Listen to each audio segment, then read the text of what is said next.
Et le communisme, il est beaucoup plus dangereux que le fascisme. Je pense aussi. Voilà, beaucoup plus dangereux parce que ça, tu vois, ça recommence en Chine.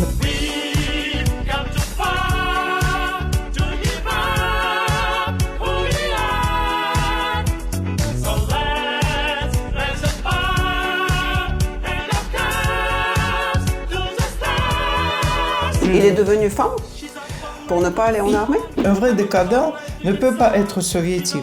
Et Poutine, il est soviétique. Poutine, c'est comme un biorobot, tu sais, un biorobot. C'est difficile à répondre quand il y a les gens qui te battent avec les bâtons et te fusillent et après te mettent en prison. C'est très difficile si tu n'es pas armé.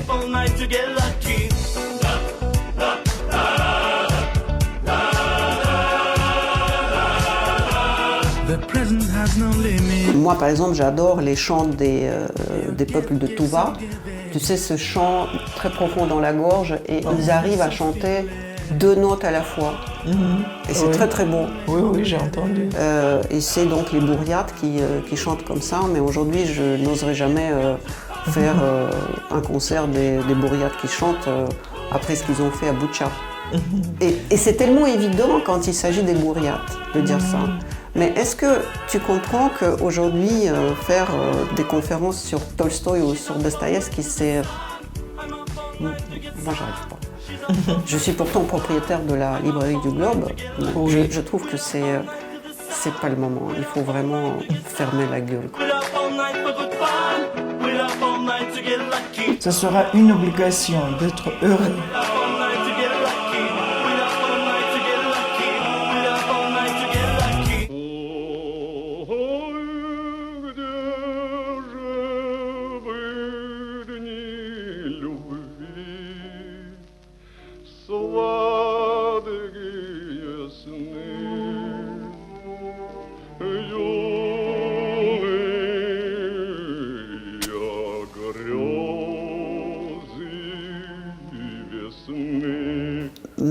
Je ne sais pas comment on prononce, Maroussia. Oui, Maroussia Klimova. exactement. On est à la librairie du Globe, la librairie russe de Paris. Et on va commencer par le prénom et le nom. Parce que d'après ce que je comprenne, Maroussia Klimova, c'est un personnage de la pègre russe d'après la Révolution. Oui, à peu près comme ça. D'où vient ce nom et pourquoi ce pseudonyme bizarre? Parce que c'était une chanson, tu sais, une chanson des criminels, c'est Murka Maroussia Klimova. Et voilà, et ça, parce que quand la perestroïka a commencé, et tout ce qui était soviétique, c'était détruit, et parce que pendant le temps des soviets, tout était interdit. C'était inimaginable de prendre un pseudonyme comme ça, comme Maroussia Klimova. C'était vraiment quelque chose d'inimaginable. Bon, et alors, je pensais là, j'ai commencé à travailler dans les journaux comme journaliste, écrire les articles, et je pensais qu'il faut trouver un pseudonyme. Et là, j'ai fait une liste. Et sur la liste de ces pseudonymes, j'ai choisi Maroussia Klimova, parce que ça m'a semblé quelque chose de vraiment de très intéressant pour les soviétiques, parce qu'à cette époque-là, c'était les gens soviétiques à qui j'écrivais mes articles. Et voilà. Et Maroussia Klimova, c'était une pute. C'est ça?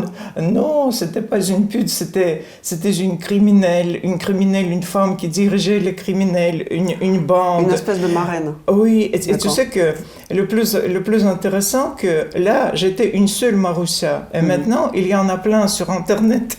Il y a plein sur Internet de Maroussia Klimova, et en fait, je trouve encore les photos de vraies Maroussia Klimova. Ils disent que voilà, Murka Maroussia Klimova, voilà comment devait être Murka. Voilà, c'est son portrait. Et après, tu sais, ils ont trouvé mon portrait, ma photo, là sur Internet. C'était une photo en noir et blanc, prise en 1998, je crois.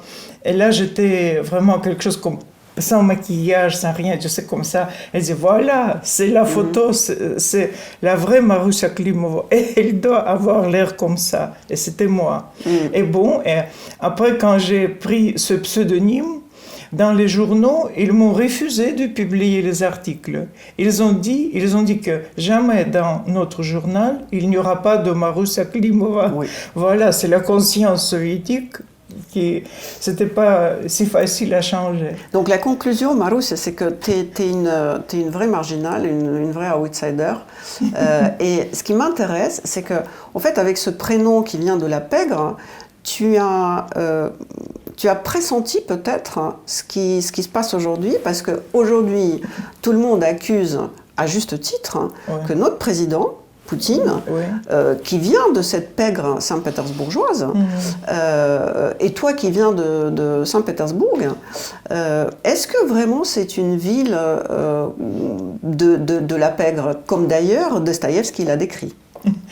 Non, je ne crois pas, parce que tu comprends, c'était par hasard que j'ai pris ce pseudonyme. Je ne voulais pas qu'on me présente comme une... Mais tu sais, les vrais artistes, ils prédisent toujours, ils prennent des choses par hasard, mais en fait, ils sentent des choses. Donc, c'est peut-être pour toi, c'est par hasard, mais au fond, tu es comme un baromètre. Hein. J'ai pressenti toute cette situation. Que ça va devenir l'égérie, oui. Non, mais maintenant, ça ne me plaît pas tellement, mais je ne peux pas changer, tu comprends? Je comprends, oui. Parce qu'il y avait encore... Ils ont fait à Radio Liberté, quand j'étais là, parce que je travaillais pour Radio Liberté à Prague, et ils ont fait une grande émission sur moi, sur Maroussa Klimova, sur mon roman Le sang bleu. C'était mon premier roman que j'ai écrit. Et aussi, j'ai mis le pseudonyme de Maroussa. Et là, ils ont mis toujours la chanson « Khmourka, Maroussa Klimova, прости, любви ». Comme ça. Je comprends. Non, mais maintenant c'est trop tard de changer quelque chose. Oui. Mais du coup, je voudrais que les gens qui nous regardent comprennent qui tu es. Pour moi, tu es le personnage de la décadence saint-pétersbourgeoise, parce que tu étais à l'origine de festival Les Décadents. Oui. Il y avait aussi le magazine Les Décadents, c'est ça? C'était Dantès. Le magazine Dantès, qui était consacré à une personne qui a tué Pouchkine, notre poète russe préféré. Mais pourquoi cette espèce d'obsession de tout ce qui est négatif? Non, je comprends, c'est pas tellement négatif, parce que je vais t'expliquer. Le festival de décadence, on a inventé avec le peintre Timur Novikov. Il dirigeait la Nouvelle Académie des Beaux-Arts à Saint-Pétersbourg, et c'est lui qui a créé cette Académie des Beaux-Arts. Et un jour, on était avec lui, on discutait, il a dit, voilà, pourquoi ne pas organiser un festival de décadence? Dans notre ville, il y a tellement de gens qui ne savent pas où employer leur capacité, ils sont tellement talentueux, ils auraient voulu faire quelque chose, mais ils ne peuvent pas. Pourquoi ne pas leur donner cette possibilité?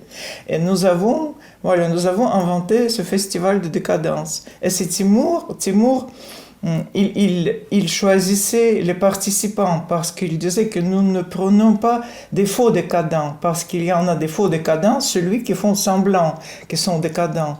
Mais on prend seulement ceux qui sont des décadents authentiques. Et c'est comment le décadent authentique? Mais c'est leur vie qui est la vie d'un décadent. Ils vivent pas parce que... Tu comprends que c'est assez difficile d'être décadent dans notre monde, parce que c'est comme moderne et postmoderne. Moderne s'oppose à postmoderne, et si tu te prononces un décadent, tu dis que moi je suis décadent, on te prend pour un fric, un déguisé, quelqu'un, parce que on est dans le monde postmoderne. Et moderne, c'est quelque chose qui est peut-être vieilli, qui n'est plus actuel. Et les décadents, les gens qui vivent la vie comme ça, parce que, par exemple, il y a les personnes décadents, je connais. Par exemple, il y a un poète, Nestor Pilavski, je peux te montrer sur Internet là. Oh non, mais c'est trop compliqué pour les Français. Il s'habille, je vais te donner un autre exemple. Poutine est contre l'Occident décadent. Hein? Oui. Il lutte contre la décadence de l'Occident. Oui. Et à Saint-Pétersbourg, il y avait le festival des décadents. Quelle est la différence entre le décadent saint-pétersbourgeois et la décadence de l'Occident? Poutine, est-ce qu'il est décadent puisqu'il est contre la modernité, contre le progrès? Lui-même, est-ce qu'il est décadent? Est-ce que c'est un vrai ou c'est un fric? Non, c'est un fric, c'est vrai. Mais en plus, il n'est pas décadent, parce qu'un vrai décadent ne peut pas être soviétique. Et Poutine, il est soviétique. D'accord. Il aime tout ce qui est soviétique. Il a rétabli ce hymne soviétique. C'était juste le début de toute cette histoire, parce que quand j'ai vu ce hymne, j'ai compris que ça va continuer, ça va être encore pire. Et lui, il est... Maintenant, cette tendance, tu comprends, d'un côté, c'est la dégradation de la société, mais de l'autre côté, c'est la tendance à le mode de vie sain, comme c'était à l'Union soviétique, tu t'en souviens? Tout doit être régulier, les valeurs traditionnelles qu'ils ont sorties de naphtaline un jour, ils s'en sont souvenus que voilà les valeurs traditionnelles, les valeurs familiales. Donc, nous parce que c'est pas la décadence en fait. Est-ce que c'est la décadence? Parce qu'en Union soviétique, il n'y avait pas de décadents. Il y avait les bâtisseurs, les constructeurs du communisme. Et c'était la morale des constructeurs du communisme. Et tout le monde devait être heureux.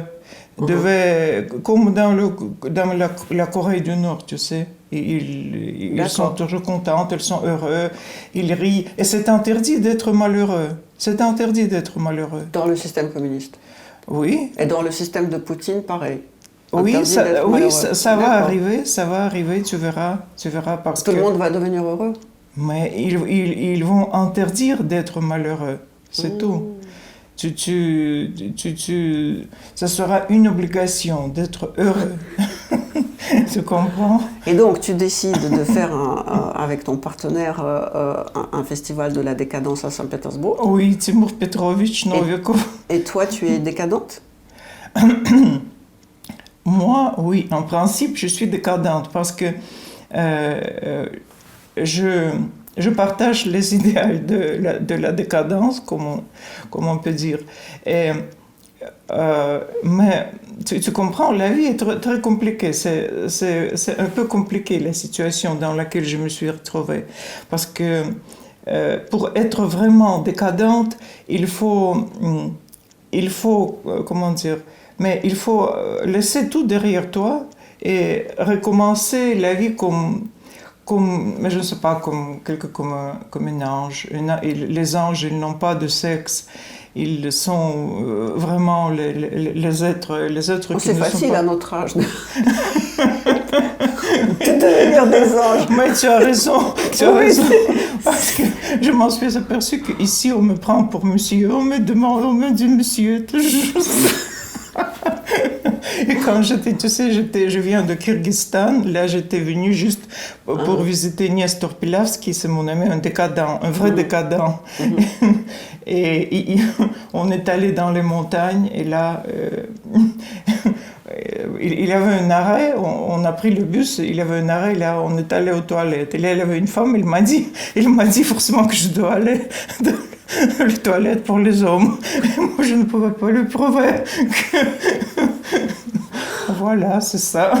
À ce propos, tu sais, moi j'étais d'une famille d'un diplomate soviétique et du coup je pensais que la drogue en Union soviétique n'existait pas et les homosexuels non plus. Tu fais partie, à mon sens, plutôt de ces Russes qui dès le départ étaient dans la société marginale. Est-ce que... Après, je vais expliquer, enfin, je peux poser cette question tout de suite. Poutine a pris pour cible les homosexuels et LGBT. Il a instauré maintenant, pendant la guerre, la loi contre LGBT comme si c'était la chose la plus importante, au moment où tout le monde a peur de mourir avec la bombe nucléaire. D'abord, pourquoi tu penses aujourd'hui il se prend contre cette société des homosexuels en Russie et quelle est la différence de la vie des homosexuels à l'époque de l'Union soviétique et maintenant? Est-ce qu'on revient ou c'est autre chose? Tu connais mieux ce monde. Oui, oui. Non, tu sais, mais j'étais pas marginale pendant l'époque soviétique parce que mon père, lui aussi, il était diplomate. Ah bah. De quoi on va parler? Très intéressant. Oui, mais la situation des gays, des personnes homosexuelles, n'était pas pareille. Parce qu'il y avait l'article dans le code pénal que c'était la responsabilité criminelle. Tu aurais pu te retrouver en prison. Mais c'était très très rare. C'était juste quelques cas. Korogotsky, c'était le metteur en scène de théâtre des jeunes spectateurs à Saint-Pétersbourg. Encore Paradjanov, c'était le grand réalisateur de cinéma. Oui. Et c'est presque tout. Il n'y avait pas de... Et tu sais, les gens soviétiques, ils étaient complètement innocents, comme vierges. Je pense aussi, je pense. Oui, ils ne savaient pas que ça existe. Par exemple, Tchaïkovski, alors, il était amoureux de Baron von Meck, et il était tout simplement, c'était un intelligent qui portait les lunettes, mais rien, mais il n'avait aucune idée de homosexualité. C'était pour eux quelque chose de inimaginable, ça n'existait pas. Et d'ailleurs, quand on a publié que Tchaïkovski était homosexuel, les gens ont pris ça comme une insulte, ils ne veulent pas y croire. Oui, encore aujourd'hui. C'est vrai, parce que pour eux, c'est Tchaïkovski comme Tchekhov, un intellectuel qui porte les lunettes, un vrai intellectuel russe, ils aiment beaucoup ça, et pour eux, vraiment, c'est une insulte, parce que c'est pas un pervers, il ne peut pas être pervers, notre Tchaïkovski. Et voilà, et moi, j'avais des amis, des amis gays pendant le temps des soviets. Personne ne les persécutait, mais bien sûr qu'ils ne sortaient pas dans les rues, ils ne faisaient pas des coming out. Tout simplement, ils vivaient comme ça en couple, ils vivaient leur vie, c'était tout. Mais maintenant, c'est beaucoup pire parce que maintenant, tous les députés de la Douma d'État, ils savent par exemple, ils ont appris que l'arc-en-ciel, c'est le drapeau des homosexuels. Et comme ça, c'est absolument indispensable d'interdire cet arc-en-ciel. Et c'est vraiment, ils le font régulièrement, parce qu'au Théâtre des jeunes spectateurs, il y a le festival théâtral arc-en-ciel. Et maintenant, ils n'osent pas à mettre l'arc-en-ciel, mais les 7 couleurs. Oui. Et ils mettent aux 5 couleurs, par exemple, 4, pour ne pas mettre 7. Mais ça devient absurde. Mais c'est comme ça, parce que les gens, maintenant, mais tu comprends que Poutine et tous ces gens, les soviétiques, ils ont la même morale, ils n'ont rien oublié. Quand Perestroïka a commencé, l'Union soviétique s'est effondrée, tout a disparu. Ils ont travaillé pendant des années, je ne sais pas ce qu'ils ont fait construire le communisme, et après tout d'un coup, ils ont compris que tout était en vain, qu'ils ont dépensé leurs forces, ils étaient devenus les membres des unions, des écrivains soviétiques, des peintres soviétiques, et tout d'un coup, ils ont compris qu'ils se sont sentis les idiots. On les a abaissés, comme dirais-je. Ils ont vu qu'à l'Occident, les gens ont vécu leur vie normale. Ils ne construisaient pas le communisme. Mais pour eux, c'était vraiment un coup, je crois. Ouais. Et moi, j'étais très contente parce que je les ai regardés et il y avait beaucoup de gens comme moi qui réjouissaient. Ils regardaient, c'était vraiment très très bien. Et maintenant, c'est eux qui prennent la revanche. Parce que c'est contre les gens comme moi qui n'acceptent jamais. Parce que, tu sais, dans mon livre, le profil d'Hölderlin, il y a le chapitre, je ne sais pas comment le dire exactement en français, Topo et Ostre, c'est l'abruti et le sublime peut-être. C'est bien. C'est ça. L'abruti et le sublime. C'est comme le bataille des deux éléments naturels. Et maintenant, ce que se passe en Russie, c'est justement cette bataille des éléments, de l'abruti et de ce qui est subtil. Et voilà pourquoi cette haine envers les homosexuels, parce que ce sont les homosexuels qui on crée toujours les plus belles œuvres d'art. C'est de la littérature, de la peinture, parce que c'est eux qui ont le sens esthétique le plus profond. Et c'est pas, ça ne peut pas comparaître tu sais, le réalisme soviétique. Le réalisme socialiste.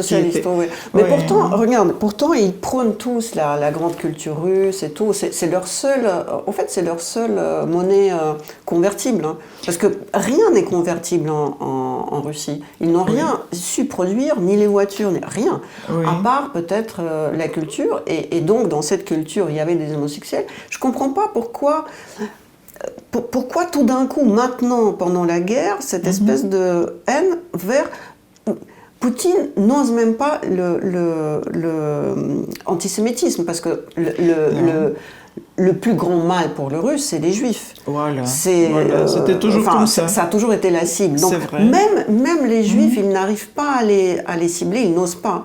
Alors, tout d'un coup, quand tout fout le camp, ils trouvent le temps pour voter une loi contre la... Comment ça s'appelle d'ailleurs, la propagande...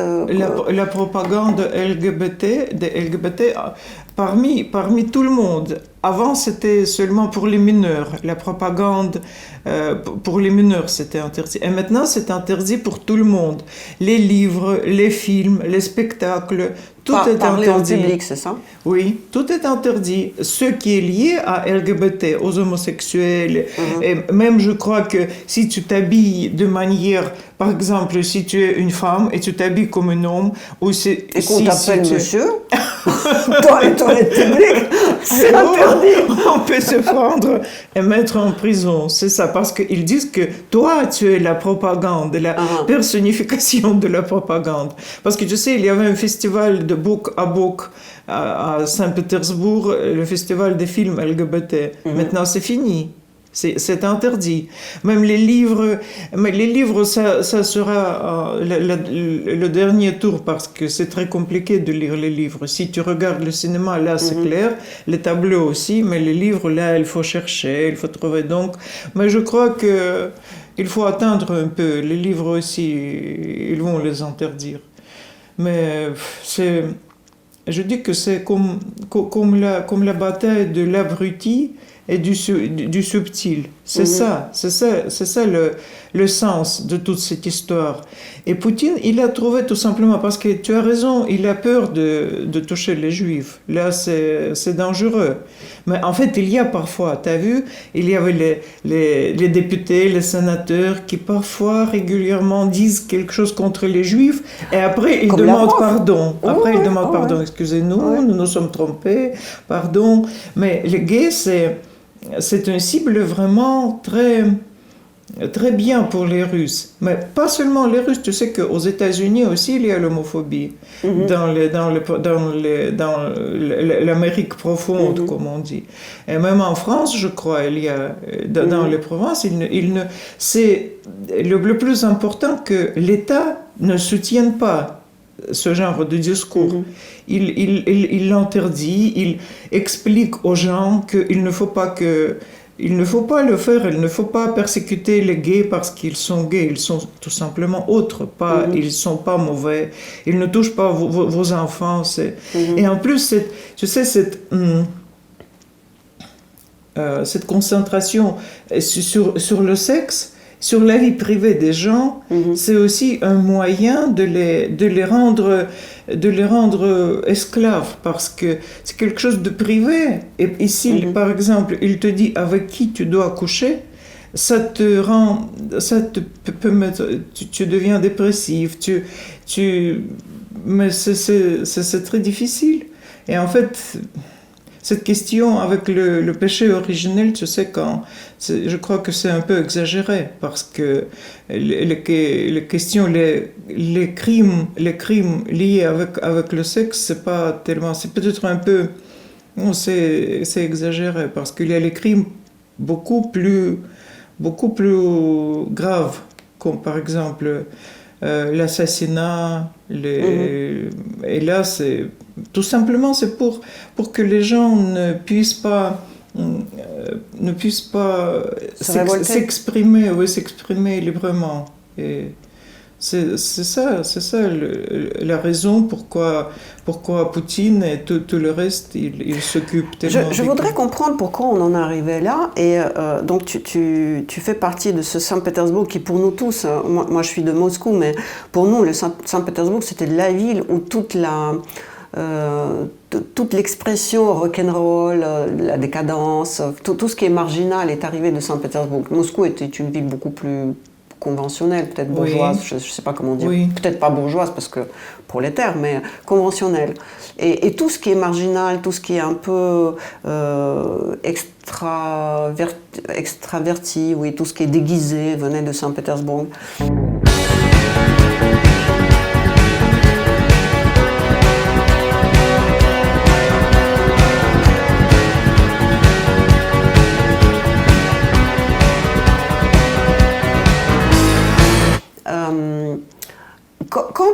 Quand c'était comme ça, au moment de ta jeunesse, est-ce que ces gens-là étaient considérés comme de gauche, de droite? Est-ce qu'ils étaient politisés? Ou pas du tout? Je vais te dire ce que je pense. J'ai l'impression que pour le Russe, être politisé, c'est presque une honte. Avoir affaire avec la politique, j'ai ce sentiment-là, que c'est quelque chose qui est propre à l'État et donc du coup ça ne m'intéresse pas parce que c'est pas artistique ou c'est pas dans le symbole. Est-ce que j'ai raison ou pas de dire que pour les Russes, les Russes qui font partie de cette opposition au pouvoir, le plus important c'est un symbole esthétique que la politique? Oui, je crois que tu as raison parce que je crois que les Russes, ils ont été toujours très sensibles envers les symboles peut-être et envers quelque chose, je voudrais dire que les Russes soient sensibles envers la beauté et l'expérience. Non, c'est pas ça, mais peut-être envers les symboles. Mais la politique pour eux, mais peut-être c'est dans la tradition, parce que la plus grande partie de la population en Russie était toujours peut-être même illettrée, mais même jusqu'à présent, ils restent illettrés. Même s'ils savent lire et écrire quelques livres. Je suis tout à fait d'accord avec toi. Oui, mais il y a ce mythe que les Russes, c'est une nation qui lit le plus, mais en fait, ils lisent peut-être le plus dans le temps, mais ils lisent leur bibliothèque est très réduite.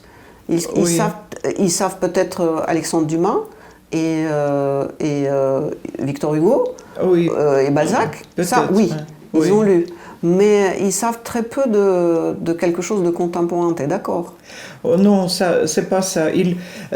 Tu as raison, parce que peut-être à l'école, on leur dit de lire les classiques, la littérature classique, ils le lisent, mais après ils disent, mais il y a aussi, tu sais, le mépris, quelques mépris.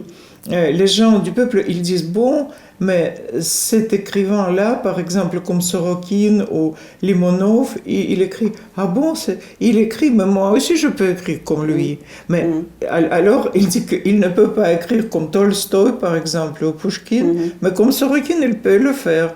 Et ce genre de mépris est cultivé parmi le peuple russe, le peuple de la Russie profonde, comme on dit. Et c'est ça, je crois, la raison de toute cette situation, parce qu'ils ne peuvent pas, peut-être ils ne veulent pas participer à la politique, à la situation. Parce qu'ils sont fatalistes? Oui, peut-être, où ils se sentent comme ils sentent ça, как беспомощность. Dépourvus de force, enfin, je sais pas. Oui, ils se sentent dépourvus de force et qu'ils ne peuvent rien changer. Ils pensent que tout sera comme ça malgré tous mes efforts. C'est pas la peine d'essayer même. Bon, tout sera comme ça parce que, regardez, mais c'est vraiment ça quelque chose de réel parce que, regardez Navalny qui s'est retrouvé en prison, je crois qu'il va y mourir. Moi, je suis pessimiste. Et tous les gens qui sont expulsés de la Russie et ceux qui sont restés, mais ils n'en restent pas beaucoup, ils ne peuvent rien dire, rien faire, parce qu'ils ont peur de se retrouver en prison ou être tués et tout ça, voilà, c'est ça. C'est bizarre parce que est-ce qu'on peut aujourd'hui, parce que bon, tu parles de tes amis de jeunesse qui étaient en dehors de la politique, mais aujourd'hui, est-ce que c'est encore possible? Je ne sais plus qui a dit un truc qui m'a marqué, et comme tu es une marginale, je peux me permettre de te le dire ça, que aujourd'hui, ne pas s'intéresser de la politique, c'est comme être dans une pièce où il fait noir et on est en train de te violer et tu dis je vois rien donc c'est pas grave. Parce que quelque part, c'est ça. Tu sais, dans les gay clubs, il y a les pièces noires. Quand ils viennent, c'est justement. C'est ça. On fait comme ça. Tu entres là, il fait noir et quelqu'un t'encule, mais tu ne sais pas qui. Tu sais pas qui, donc c'est comme si ça n'a pas eu lieu. Oui, non, mais tu es d'accord.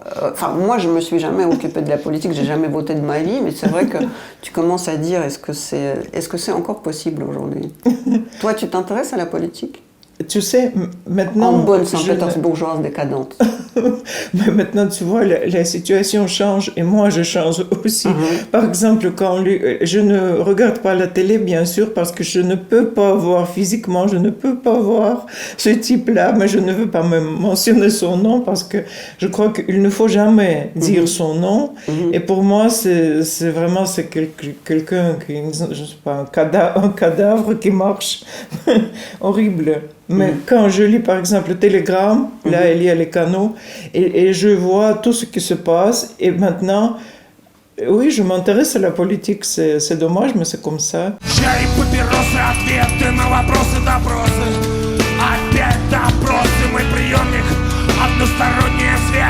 Тире и точки, арабская вязь я не могу сказать, но зато я слышу, я видел, как крыса становится мышью. То, что не стереть, как сильно не три. Свобода — это то, что у меня внутри.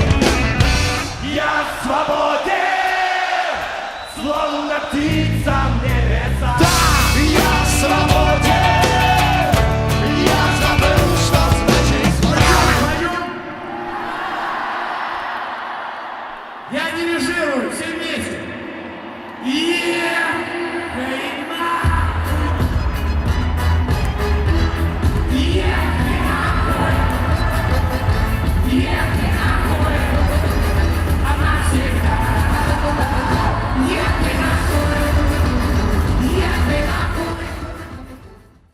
C'est vraiment horrible parce que moi, quand cette guerre a commencé, j'étais vraiment bouleversée. Comme vraiment tous, bouleversée, horrible. Je pense vraiment horrible parce que mon père, il est né à Kiev.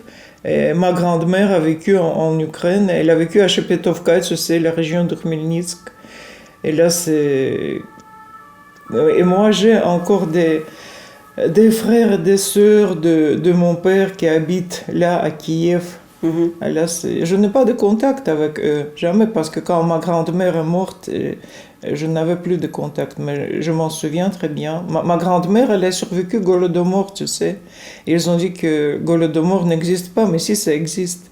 Elle m'a raconté, elle a survécu avec mon père. Elle a trouvé quelque part un sac de millet, tu sais, pchenon. Et elle la faisait cuire les nuits. Parce que si tu le faisais cuire le jour, il regardait la fumée qui monte de ta cheminée, il comprenait que tu cuisines quelque chose, il entrait dans la maison, il prenait tout avec les casseroles pour qu'il te laissait crever de faim. Voilà. Combien de morts il y avait en Golodomor? Je ne sais pas, horrible, vraiment, quelques millions, je crois. Oui. C'était quelque chose d'horrible. Et ma grand-mère a survécu, voilà. Heureusement pour elle, pour moi aussi. J'ai une autre question, on parlait tout à l'heure des symboles. Aujourd'hui, on a tendance à commenter que tous les mots viennent de Poutine.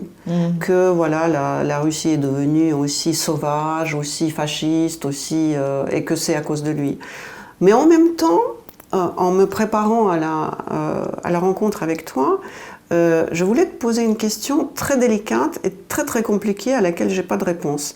Saint-Pétersbourg, qui était une ville de décadence et de tous ces gens extraordinaires qui se déguisaient, et ton festival le montre bien, à un moment donné, il y avait presque une mode à l'esthétique du fascisme, avec les Natzball, avec cette coupe Hitlerjugend. Oui. Et j'ai l'impression que les marginaux saint-pétersbourgeois fleuraient cette espèce de mode avec cette idée de... Je dirais pas que c'était du néofascisme, mais c'était quelque chose... Comment tu définis ça? Limonov a joué avec ça. Oui, le journaliste saint-pétersbourgeois Nevzorov, qui était la star de la télévision russe, aujourd'hui, il est devenu un grand opposant et on lui a même donné, Zelensky lui a même donné la nationalité ukrainienne, ce qu'il ne donne à aucun des Russes. Lui-même, il a dit « j'étais fasciste à une époque ». Quel est ce phénomène à ton avis? Quelle est cette, pourquoi ça arrivait? Ça veut dire que la Russie s'est contaminée du fascisme. Nous qui étions tellement antifascistes, on nous a toujours appris à haïr tout ce qui est fasciste. Finalement, on a passé par le culte de l'esthétique du fascisme. Et aujourd'hui, ça peut paraître très très banal, parce que, tu sais, il y a une loi qui interdit de faire des comparaisons bateaux, et on dit que, je ne sais plus comment s'appelle cette loi, mais on dit que si tu compares à tout va quelque chose avec le fascisme va devenir presque un lieu commun, et il ne faut pas le faire. Donc il ne faut pas s'amuser à tout comparer avec le fascisme. Mais aujourd'hui, c'est évident que la Russie est devenue fasciste, Poutine est devenu un fasciste.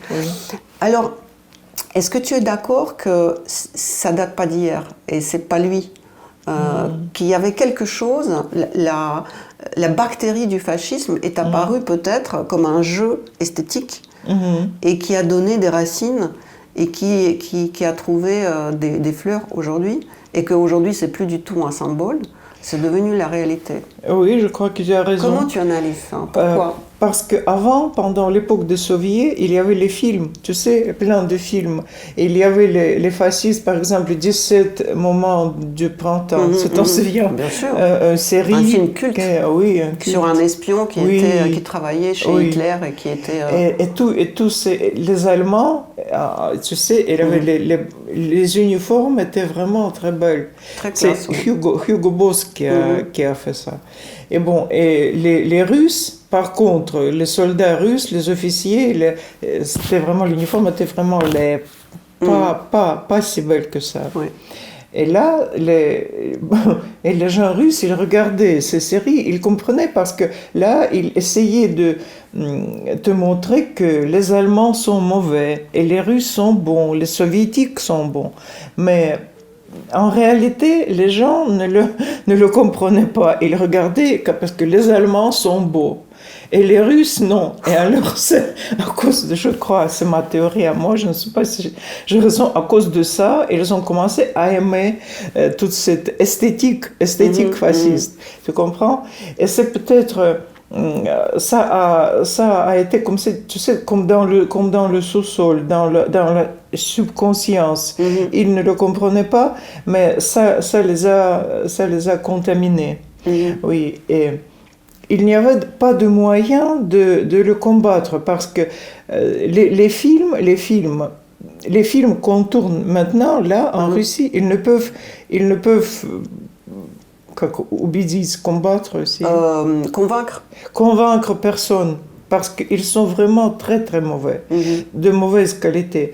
Et là, les films qu'ils ont vus là pendant l'époque soviétique, ou peut-être les films de Visconti par exemple, et tout ça, ça peut-être ça leur travaille dans leur subconscience, et c'est à cause de ça. Les Limonov aussi sont les national-bolcheviques, mais tu sais que toujours quand Limonov il ramassait ses adeptes, et il disait, il aimait toujours à dire, comme la poésie, что завершим реформы так, Сталин, Берия, ГУЛАГ. C'était leur poésie préférée. Nous allons terminer les réformes de cette manière-là, Staline, Beria et Goulag. Et maintenant, c'est juste ça, ce que nous avons. C'est comme ils ont prédit toute cette histoire avec Staline, Beria et Goulag. Et alors, comment tu penses qu'il faut, si la contamination par le fascisme a été faite à travers le joli uniforme, tu penses que quelle est la méthode pour désherber ça? Qu'est-ce qui se passe? Qu'est-ce qu'il faut faire? Mais tout d'abord, je crois que tout d'abord, il faut ce qu'il fallait faire dès le début de la perestroïka, il fallait condamner le communisme. Condamner le communisme et dire que nous avons commis les fautes, nous avons tué beaucoup de gens. Là, c'est comme покаяние.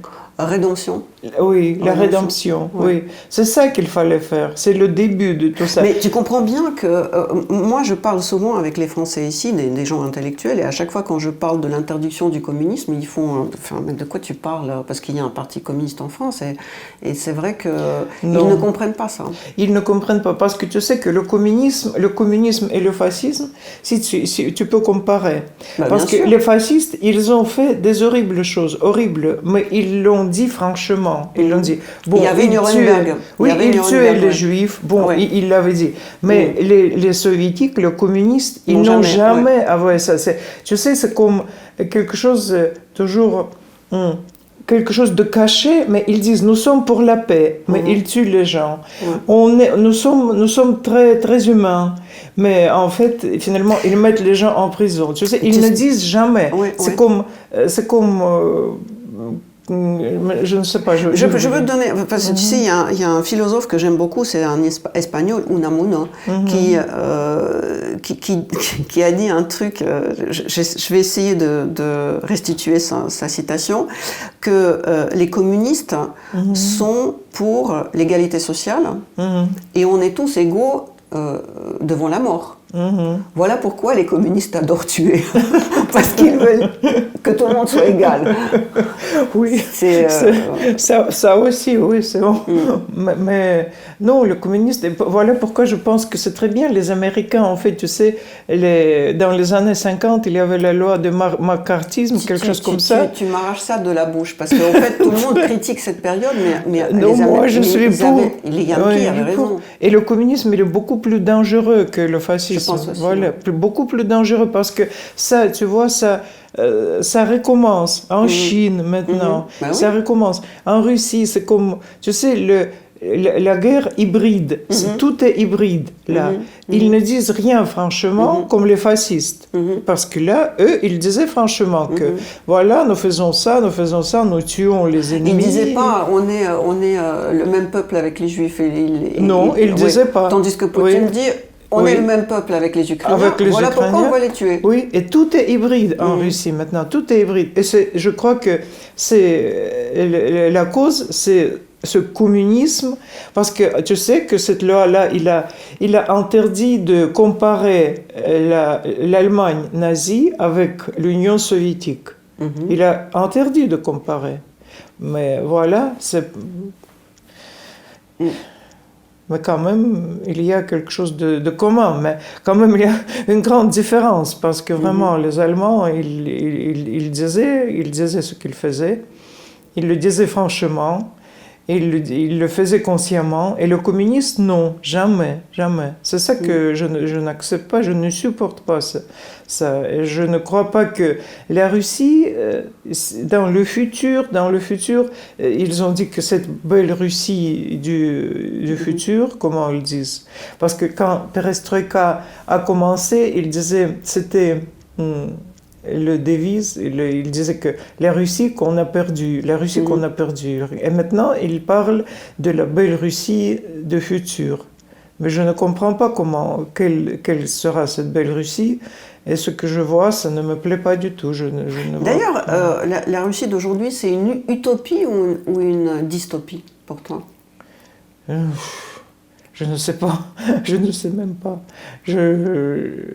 une utopie, les deux, je crois. Les deux, parce qu'il n'y a pas de limite, il n'y a pas de forme claire, parce que tout est déformé. Tout est déformé. Et Poutine, il continue cette déformation. Il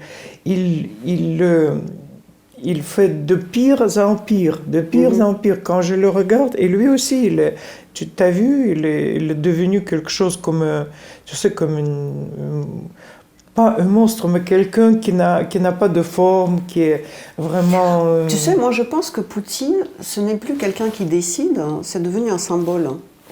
Oui, peut-être. Et maintenant, je pense que l'Occident devrait essayer de comprendre qui décide. C'est comme Lénine qui est devenu symbole, et au fait, c'était Staline qui décidait des choses. C'est vrai. Et je pense que maintenant, Poutine veut devenir le portrait sur le mur de chaque établissement, parce qu'il est parti... il y avait un politologue qui a dit il est parti dans l'astral, hein. Il nous a quitté, Poutine. Il est devenu Dieu tout-puissant. Un esprit. Tout à fait, une icône, voilà. Il se plaît dans ce rôle. Et il faut comprendre qui est le pope de cette église. Moi, je ne sais pas. Toi, tu as une idée? Non, je ne sais pas. Je crois que... tu vois, ils disent il y a plein de théories de complot et les gens essaient de comprendre, mais je crois que non, je crois que c'est Poutine. Poutine, c'est un personnage, tu sais, comme il y avait de Dostoïevski un carnet du sous-sol. Mais lui, c'est un homme du sous-sol. Il est comme ça, il a été beaucoup maltraité quand il portait le cartable derrière Sobchak, tu t'en souviens de ces photos, il était toujours comme ça. Et maintenant, il veut se venger de toutes ces années quand il était maltraité, quand il était humilié. Et lui, et en plus, peut-être il se sent un peu comme... une personne défectueuse, peut-être en comparaison avec les gens de l'Occident, parce que lui aussi, il a construit le communisme. Lui aussi, il a soutenu cette théorie, cette morale soviétique, morale du bâtisseur du communisme ou constructeur du communisme. Ça, je m'en souviens très bien. Et en plus, tu sais, j'ai travaillé à l'époque aux cathédrales du Saint-Isaac à Saint-Pétersbourg. Comme qui? Comme guide. Ah, pardon, j'ai eu peur. Comme guide. Oui, et il fallait absolument mener la propagande athéiste. Dans l'excursion, c'était juste avant la perestroïka, c'était l'année 1985, comme ça. Oui, et tu devais absolument, quand tu racontais l'histoire de ce cathédrale de Saint-Isaac, absolument, il fallait mener la propagande athéiste, dire que les prêtres, ils étaient mauvais, ils maltraiter les gens, il les opprimait, voilà. Et si tu ne le fais pas, tu pourrais avoir dans ta groupe une personne qui t'écoutait. Et après, il faisait le rapport que tu ne fais pas la propagande athéiste. Et moi, je m'en souviens très bien de cette période-là. Et tu sais que quand la perestroïka a commencé, il y avait Sakharov, tu t'en souviens? Oui, bien sûr, il a dit contre le 5e article de la Constitution, c'est le rôle guide du Parti communiste, c'est quelque chose comme ça. Et moi, j'ai fait... ils ont dit qu'il faut faire les grèves. Et moi, j'ai fait la grève dans la cathédrale de Saint-Isaac. On a fermé les portes. Moi, je parlais à tous les caissières. Les caissières étaient là, elles vendaient les billets. Et les caissières, ils ont pensé que c'est la direction qui le fait. Ils ne savaient pas que c'était ma propre initiative. Ils ont bloqué toutes les portes, ils ne laissaient pas entrer les gens, c'était la grève. Mais après, à cause de ça, ils m'ont tout simplement viré, c'est tout. C'était le résultat. L'église en grève, c'est quelque chose. Hein. Mais c'était pas l'église, c'était le musée. Ah, c'était le musée. C'était le musée cathédrale de Saint-Isaac, c'est pas l'église, non. C'est maintenant, ils ont l'église demande. à prendre la cathédrale de Saint-Isaac et c'est maintenant à demi l'église et à demi le musée parce qu'ils font je crois que pendant les Pâques et tout ça quelques comment dire служба церковная. La messe. Les messes, oui, quelques messes. Dis-moi, tu connais bien, parce que tu parles bien le français, tu connais bien l'histoire française. J'ai une question.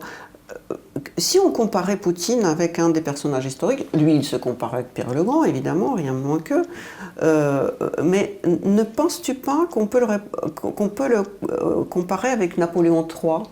Ah oui, j'ai regardé même sur Internet. Oui, tu es d'accord ? Peut-être il y a quelque chose. Si tu regardes esthétiquement, comme ça... c'est tout aussi moche que l'esthétique de Napoléon III, parce que tout ce qui est autour de Poutine, c'est un peu clinquant, enfin dans un autre registre, mais un peu ça. Lui-même, enfin comme lui, il fait la restauration. Oui, à peu près. C'est ça. Oui, la restauration de l'Union soviétique, il s'est engagé dans une guerre qui finalement termine mal. Oui. Il veut faire une expansion de son pouvoir. Il envoie un émissaire jusqu'à le Mexique et ça termine mal aussi, tout comme Poutine. D'ailleurs, c'est sous son règne de Napoléon III que Nice est devenue la station balnéaire française. Comme la Crimée avec Poutine, il a fait l'annexion de Nice, comme Poutine a fait l'annexion de la Crimée. Et en fait, est-ce que ça va se terminer par une nouvelle révolution comme à Napoléon III, tu penses ou pas ? Napoléon III, je crois qu'il a été capturé par les Allemands, il n'a jamais rentré en France. Oui, enfin... Ça serait bien. Ça serait bien, hein. Si quelqu'un aurait capturé Poutine, il n'aurait jamais rentré en Russie. Aux Allemands. Mais tu es d'accord que ce parallèle peut se faire ? Oui, c'est vrai. Il y a beaucoup de communs. J'ai regardé, je pensais que tu avais raison. Oui, mais quand même, tu sais, du point de vue esthétique, quand même, Napoléon III, il était beaucoup plus, comment dire, mais... C'est un mauvais goût.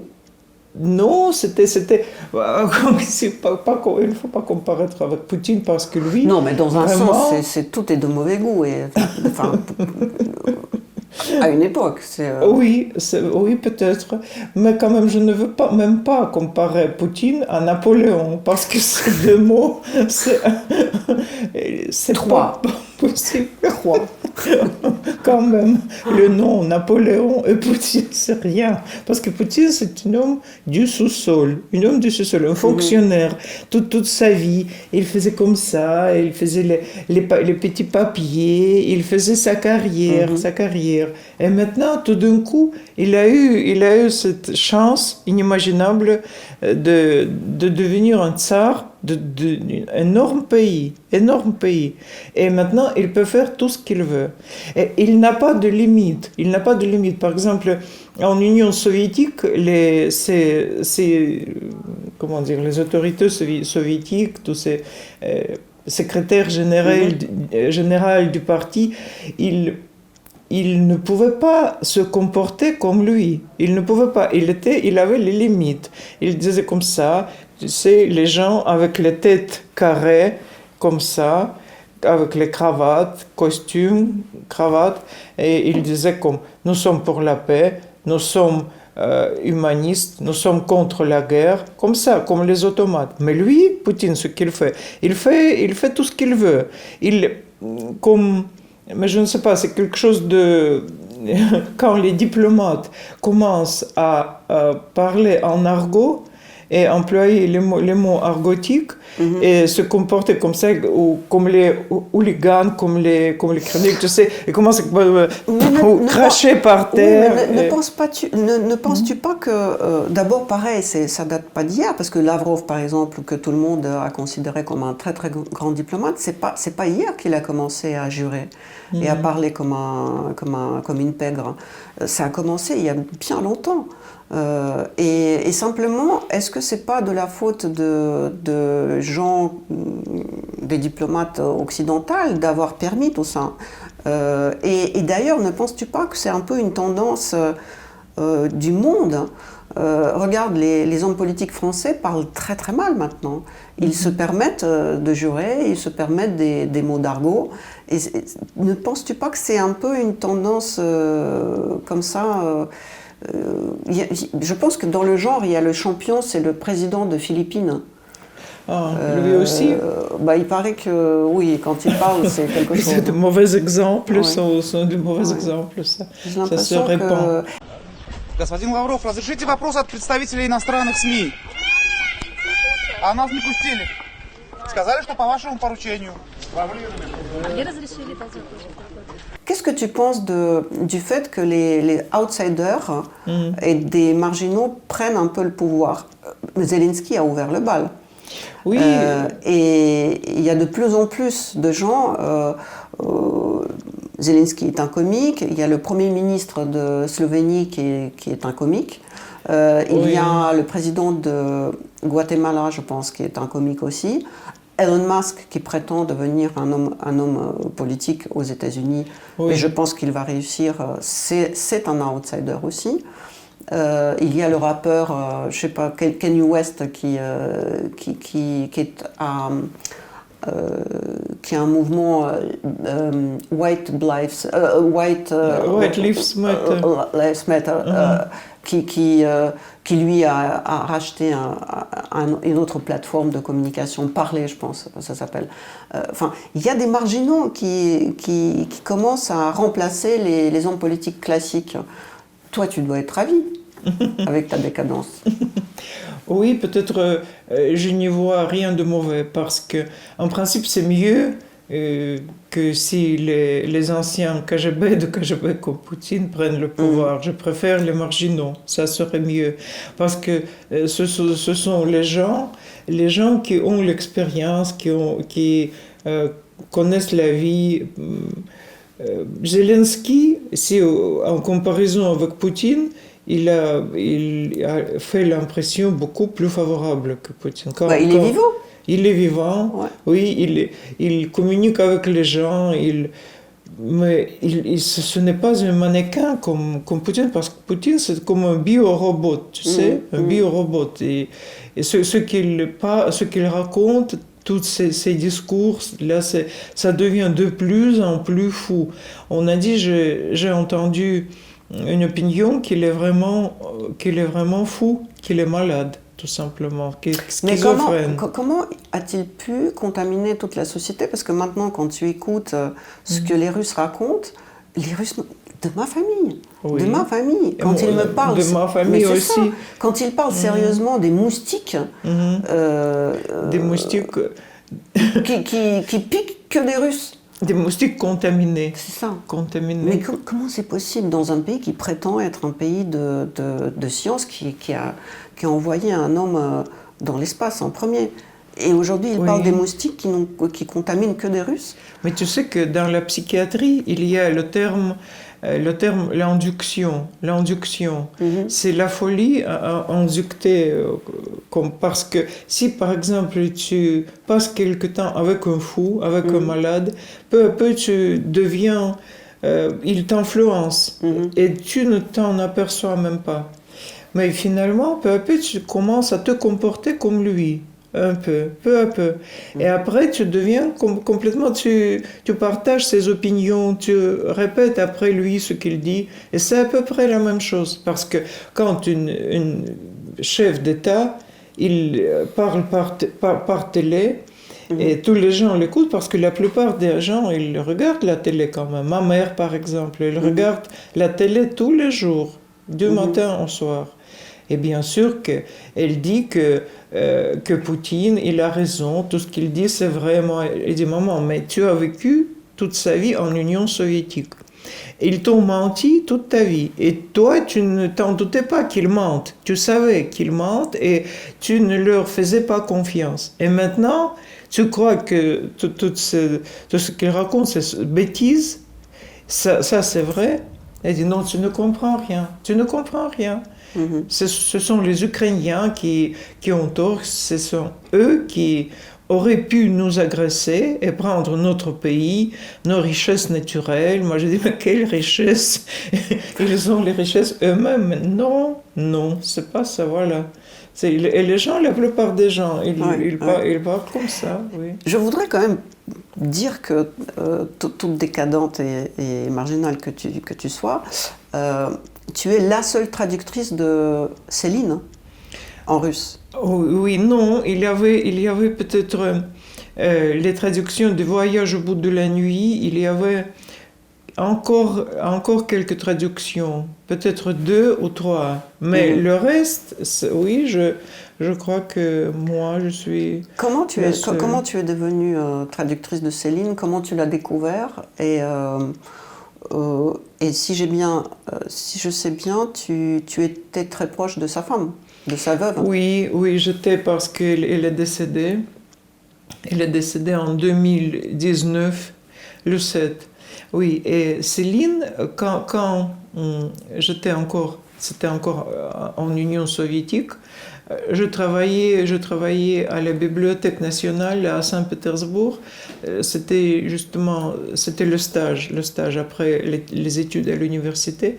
Et là, j'ai découvert dans le stockage spécial, tu sais, il y avait le stockage spécial où on mettait les livres interdits à la grande public pour qu'on ne les lise pas. C'était Speckhran, c'était le stockage spécial. Voilà, et là, puisque j'y travaillais, j'avais l'accès à ce stockage. Et là, j'ai vu le livre de Céline, Mort à crédit, et encore ces autres livres. Et moi, ça m'a intéressé parce que j'ai jamais entendu ce nom et je ne comprenais pas pourquoi elle est dans le stockage spécial. Et je commençais à lire, oui. En français? En français, bien sûr, parce qu'en russe, c'était pas traduit. Seulement, on a traduit Voyage au bout de la nuit. C'est Elsa Triolet qui a traduit ça, mais avec les coupures. Je crois, elle a coupé un tiers. Et le livre était comme ça, est devenu comme ça. Oui. Et j'ai commencé à lire Mort à crédit. Et ça m'a intéressé parce que je ne comprenais pas pourquoi ils ont interdit Céline. Mais en fait, finalement, après, j'ai compris parce que quand il a visité l'Union soviétique en 1936, il a écrit le pamphlet Mea culpa parce qu'avant, il sympathisait aux communistes, aux socialistes, mais quand il a vu ce que se passe en Union soviétique, il a changé son opinion et il a écrit ce pamphlet. Les communistes ne l'avaient pas pardonné et ils ont mis tous ses livres dans le stockage spécial. Et moi, je pensais que ça serait intéressant de traduire Mort à crédit. Et là, je me suis promenée rue Marat, c'est pas loin de l'avenue Nevsky, et là il y avait le magasin bouquiniste, la librairie, et là j'ai trouvé, comme par un miracle, j'ai trouvé un livre de poche de Mort à crédit. Mais là, il y avait les coupures. C'était l'édition française de 1960, je crois, je ne m'en souviens plus. Il y avait les coupures. Mais après j'ai compris que c'était la censure, même la censure en France, qu'ils ont coupé les passages les plus sulfureux. Oui. Mais à cette époque-là, j'ai acheté ce livre, ça a coûté, je m'en souviens plus, 5 roubles peut-être. Ah, c'était beaucoup, c'était énorme. C'était 5 roubles. C'est vrai. Oui, et j'ai commencé à traduire, c'était très difficile parce qu'il n'y avait pas d'internet, il n'y avait rien, je ne comprenais pas la situation, j'ai jamais été en France. Et voilà, j'ai commencé à traduire et finalement, je traduis, c'était un grand livre. Je suis allée à la Bibliothèque nationale pour y trouver quelque chose, pour regarder les dictionnaires, les encyclopédies. Et voilà, mais peu à peu, je traduis. Et après, moi, je ne savais pas que ça ne sera jamais publié parce que c'était l'époque des soviets. Je ne savais pas qu'il y aura la perestroïka, quelque chose changera. Jamais, je n'imaginais pas. C'était seulement pour moi. Je mis dans la table, c'est tout. Mais après, quand la perestroïka a commencé, il y avait les maisons d'édition, les nouvelles maisons d'édition, et ils ont cherché des auteurs qui étaient interdits avant, et voilà, et ils ont publié ma traduction. Et comment tu as connu sa femme? Après, la première fois, je suis allée à Paris en 1991. Oui, je travaillais encore aux cathédrales de Saint-Isaac et il fallait encore demander le permis pour sortir du pays. Là, je m'en souviens, j'ai fait ce permis, on m'a fait. Après, je suis allée il fallait encore, je crois, une invitation. Et oui, il y avait des gens qui sont venus de Paris à Saint-Pétersbourg, les dissidents. Les dissidents. Il y avait une dissidente, Tatiana Goricheva, qui était féministe et orthodoxe, et elle est rentrée en Union soviétique. Avec elle, on a fait connaissance, et après, c'est elle qui m'a envoyé l'invitation. Je suis allée à Paris, et voilà. Et voilà ce qui est intéressant, que je savais que le set des Touches est encore en vie. Et il habite Meudon, mais c'était très difficile de trouver son adresse. Et je sais pas, mais c'est étrange, mais quand même c'est comme ça. Je me suis promenée là, c'était la fondation Jean Dubuffet, vous savez, la fondation Jean Dubuffet. Et là était Armande de Trintignant. Je suis allée à la fondation Jean Dubuffet pour regarder ces tableaux. Il y avait Armande de Trintignant qui dirigeait cette fondation. À cette époque-là, on a commencé à parler, parce qu'à cette époque-là, ici en France, il aimait beaucoup les Russes. Parce que il n'avait pas les contacts avec eux pendant 70 ans. C'était vraiment, il y avait les Russes blancs qui sont venus. Je me souviens très bien, c'était la grande mode de là, la Russie, c'était une euphorie. Il aimait beaucoup les Russes. Et quand ils entendaient que vous êtes Russe, ils commençaient à vous poser les questions, à vous parler, tout ça. Et voilà, j'ai commencé à parler avec elle, on est devenus amis. Et je lui ai demandé, est-ce qu'elle connaît l'adresse de Le Set des Touches? Elle a dit non, mais je connais une personne qui peut vous donner l'adresse de Le Set. Et elle m'a donné le contact de Maître Gibault, Maître François Gibault. Maître François Gibault, avec lequel on est amis depuis ce temps-là, même maintenant, on se rencontre. Il est biographe de Céline et il était comment dire, душеприказчик, Le Set. Il dirigeait... Confident. Comment? Confident. Le confident de Le Set, oui. Et elle m'a donné son numéro de téléphone, je lui ai appelé. Et il a été vraiment, vraiment très ouvert. Il a été vraiment enchanté quand il a entendu que j'ai traduit le roman de Céline Mort à crédit. Il m'a invité chez lui. Et après, il a dit, je vais vous amener chez Le Set. Et voilà, je suis allée le voir. Et après, il m'a amené à Meudon. Et Le Set, il faisait chaque dimanche, il faisait les soirées. Et il invitait les gens. Là, j'ai vu un chanteur Mouloudji, encore Jean-François Stévenin, c'est un réalisateur français. Et beaucoup de gens que j'ai rencontrés là-bas. À cette époque-là, j'étais encore jeune et je ne comprenais même pas peut-être ce qui se passe, mais après, j'ai compris. Voilà. Et depuis ce temps-là, François Gibault m'amenait régulièrement chez Le Set. Et là, il y avait ses amis, et les garçons, Philippe Nikolic, c'est du groupe 2B3. Et encore, il y avait Adèle aussi, une amie de Philippe. Et je m'en souviens très bien quand François m'a présenté à eux. Il a dit que voilà, c'est Marussa, Tatiana, elle vient de la Russie, c'est la petite fille de Lénine.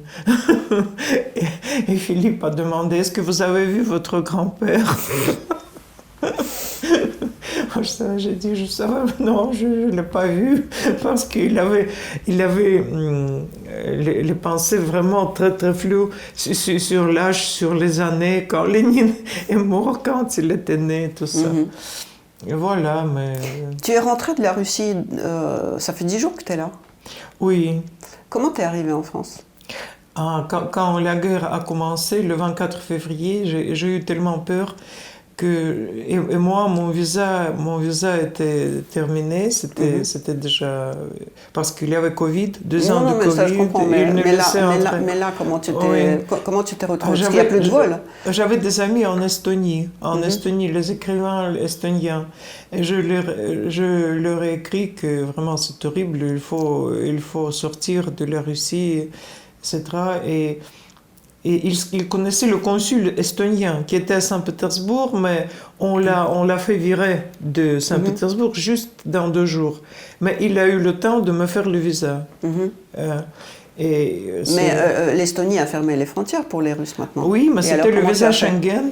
Mais même avec le Schengen, ils ne laissent plus entrer. Je ne suis pas entrée par l'Estonie. Je suis allée à Kyrgyzstan, à Bishkek, là où est mon ami Nestor Pilavski, décadent. Donc de Saint-Pétersbourg à Bishkek. Oui. En avion. Oui, là j'ai passé 10 jours.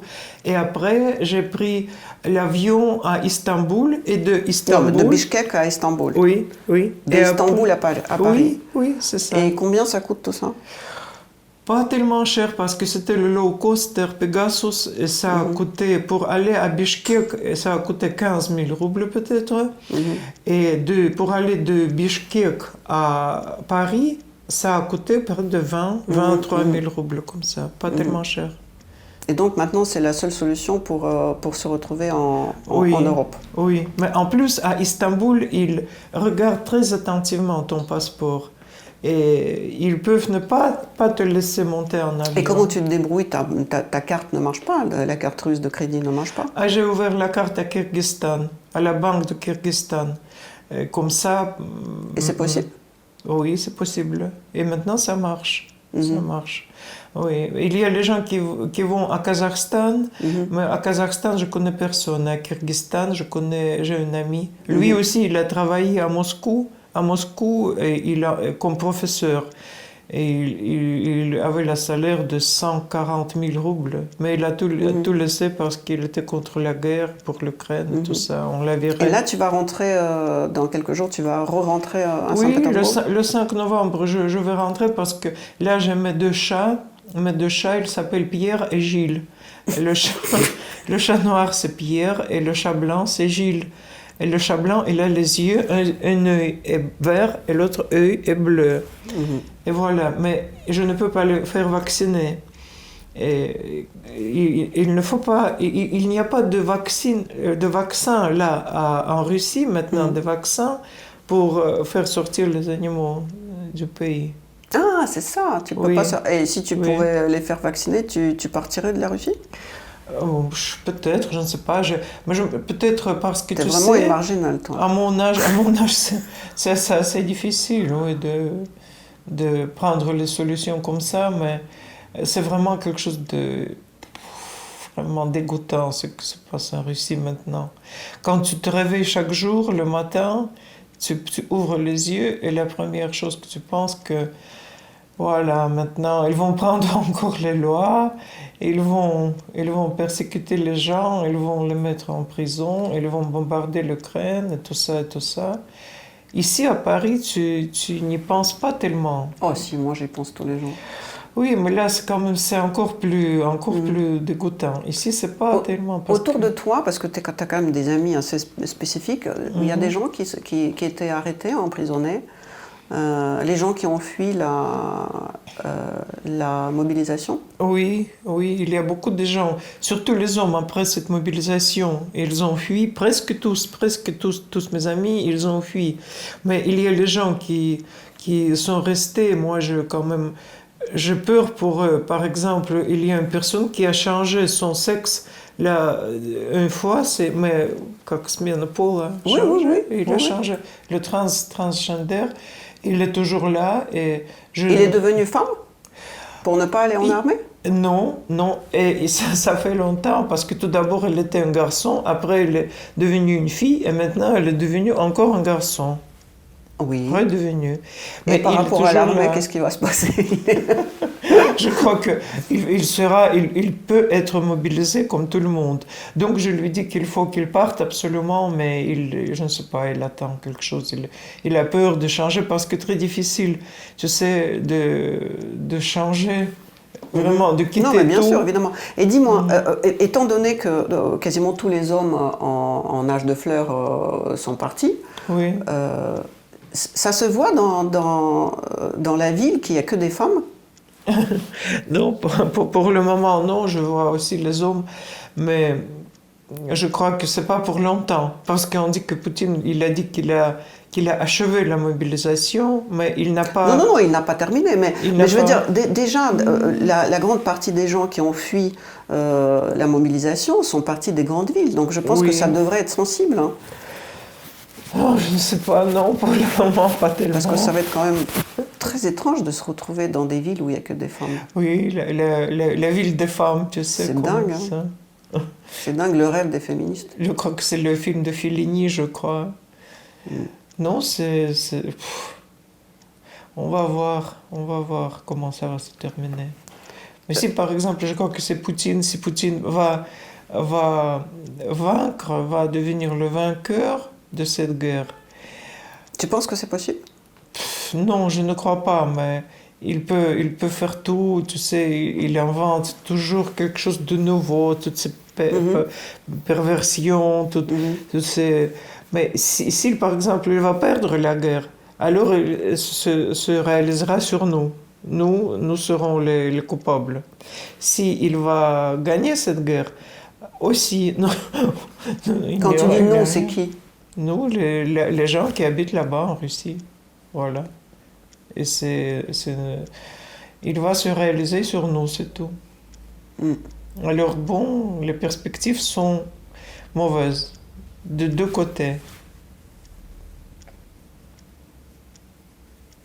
Il paraît que c'est ça la différence entre les Occidentaux et les Russes, c'est que nous, on est des pessimistes, et les Occidentaux sont des optimistes.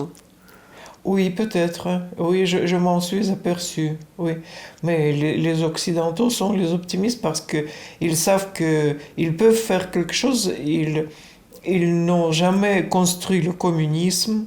Ils vivent leur vie. Ils s'occupent de leur vie, de leur famille et tout ça. Et ils n'ont pas des idées folles, tu sais. Parce que c'est pas une idée folle qu'une personne peut devenir fou. Une personne peut devenir folle et avoir des idées. Mais c'est pas le gouvernement qui te dit voilà, c'est correct. Parce que cette folie-là, le gouvernement ne soutient pas l'Occident, la folie. Jamais. Je n'ai jamais vu que Macron dirait quelque chose comme Poutine, non. Il s'occupe de la vie, des problèmes sociaux, des problèmes économiques, ce qu'il doit faire. Mais il n'invente pas les moustiques. Les moustiques, oui, les moustiques empoisonnés. Comment ils disent, les moustiques combattants. Contaminés, les moustiques combattants. Et en plus, le satanisme, il faut désataniser l'Ukraine maintenant. Là, ce sont les satanistes. Dénazification, démilitarisation et désatanisation, ça me plaît beaucoup. Eh ben. Toi qui es une femme de culture, c'est peut-être une dernière question. Je la pose à tout le monde parce que les Russes qui sont contre Poutine sont tous obsédés par le sort de la grande culture russe.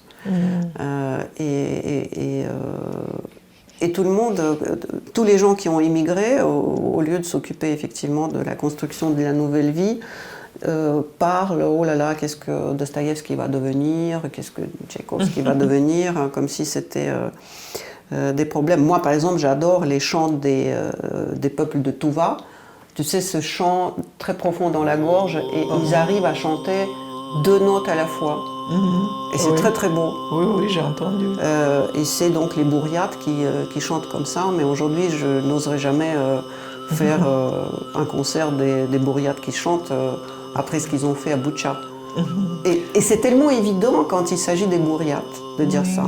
Mais est-ce que tu comprends qu'aujourd'hui faire des conférences sur Tolstoï ou sur Dostoïevski, c'est... Moi j'arrive pas. Je suis pourtant propriétaire de la librairie du Globe. Je trouve que c'est c'est pas le moment. Il faut vraiment fermer la gueule, quoi. Peut-être il faut attendre un peu. Parce que tu sais, c'est la théorie de la responsabilité collective et quelque chose comme ça. Oui, il paraît que ça existe. En même temps, la responsabilité collective, c'est aussi... L'autre jour, je parlais avec un écrivain qui était à ta place et je lui dis la responsabilité collective, c'est aussi quand les fascistes tuaient tout le village parce qu'il y avait un partisan. Oui, et encore, tu sais, les maniaques, les tueurs en série ont très bien personnifié cette théorie et mise en pratique parce que si, par exemple, une mère a maltraité ce type, après, il a commencé à tuer toutes les femmes. Donc, alors, c'est la responsabilité collective mise en pratique, on dirait-je.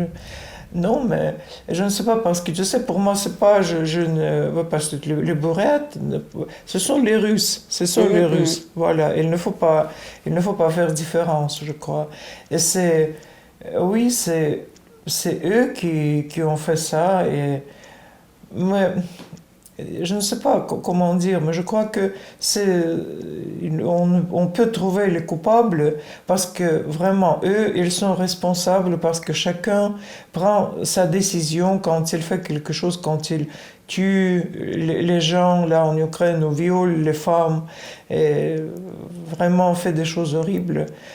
Mais quand même, c'est Poutine qui a fait ça. C'est lui qui est responsable, en fait. Parce que je comprends qu'après la Seconde Guerre mondiale, il y avait le procès de Nuremberg, et là, ils ont condamné, en premier lieu, ils ont condamné les chefs, quand même. Parce que c'est eux qui donnaient les ordres.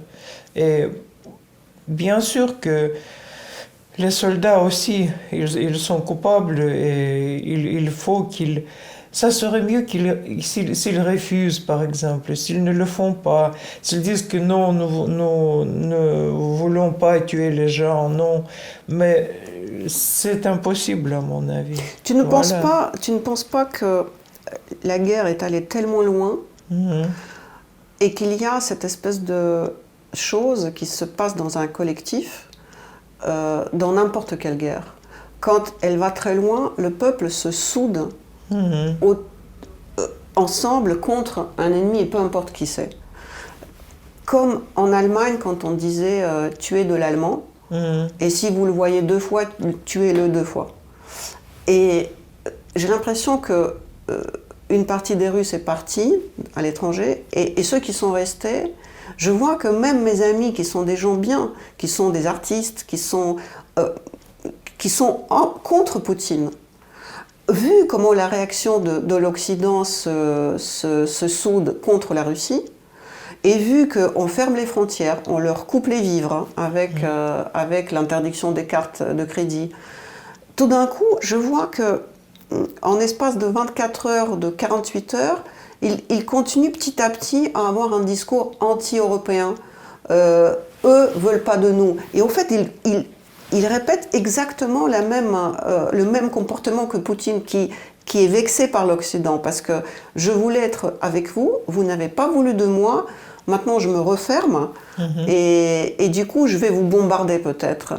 Et du coup, les gens qui normalement étaient pro-européens, j'ai l'impression que, comme ils voient que tout ferme, et c'est peut-être là où quelque chose a été mal calculé, parce que voulant booster la réaction des Russes contre Poutine, on l'a soudé contre l'Occident. T'as pas cette impression ? Oui, c'est vrai. Ça, c'est la réalité. Vraiment, parce que les gens, tout d'abord, ils sont contre Poutine, ils sont pour l'Occident. Quand ils voient cette réaction-là, par exemple l'Estonie, les pays baltes... Qui ont fermé les frontières juste pour les Russes. Oui, ils ont fermé les frontières et les Russes, ils commencent aussi à s'agacer petit à petit. Mais c'est la nature humaine. Les gens sont comme ça. On ne peut pas les forcer de trop. Tout le monde ne peut pas être masochiste. Voilà. Entre parenthèses, les Russes ont été toujours les patientes bien aimées de Freud, parce que vraiment, ils sont masochistes. Et c'est peut-être à cause de ça aussi, ça se passe. Mais quand même, c'est vraiment, peut-être il faut y réfléchir encore. Il faut inventer quelque chose pour couper cette situation. Parce que Poutine, il n'est pas stupide. Voilà ce qui est le problème. Même François Gibault m'a dit qu'il est intelligent. C'est vrai, il est intelligent. Et c'est ça le problème. C'est ça le malheur. Parce que les autorités soviétiques, les chefs soviétiques, ils étaient vraiment stupides, comme les gens du bois, comme ça.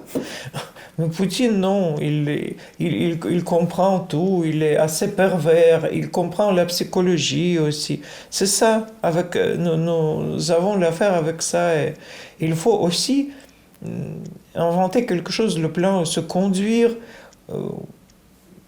je ne sais pas, pour lui le répondre. Mais c'est difficile à répondre quand il y a les gens qui te battent avec les bâtons et te fusillent et après te mettent en prison. C'est très difficile si tu n'es pas armé. Si tu n'es pas armé, alors c'est... Tu es écrivaine? Oui. Tu arrives à écrire? Oui, j'arrive, mais pas tellement, parce que, tu sais, maintenant, je comprends qu'ils ont créé les algorithmes qui, par exemple, cherchent sur Internet les mots Poutine, la guerre, encore tous ces mots-là, et s'ils voient ces mots-là, que tu consultes. après, ils te Persécutent. Et oui, ils te persécutent, c'est vrai. Ils peuvent te couper ta carte de crédit, tu n'auras pas d'argent. Ils peuvent venir te... Stylo, il faut écrire avec le stylo, comme moi. Comme ça, il n'y aura pas d'algorithme. Il faut se souvenir des temps avant, tu sais, le temps de soviet, quand j'écrivais avec le stylo. Et comme ça, personne ne pourra rien trouver, c'est vrai. Mais alors, personne ne pourra rien lire. Ou alors, il faut inviter les gens, tu sais, comme était à l'époque soviétique, exactement dans les cuisines. Et on lisait les textes, oui. Oui, et lire les textes, parler, lire les poèmes et tout ça. Bon, je n'ose pas te souhaiter le bon retour, parce que tu vas peut-être changer d'avis. Merci.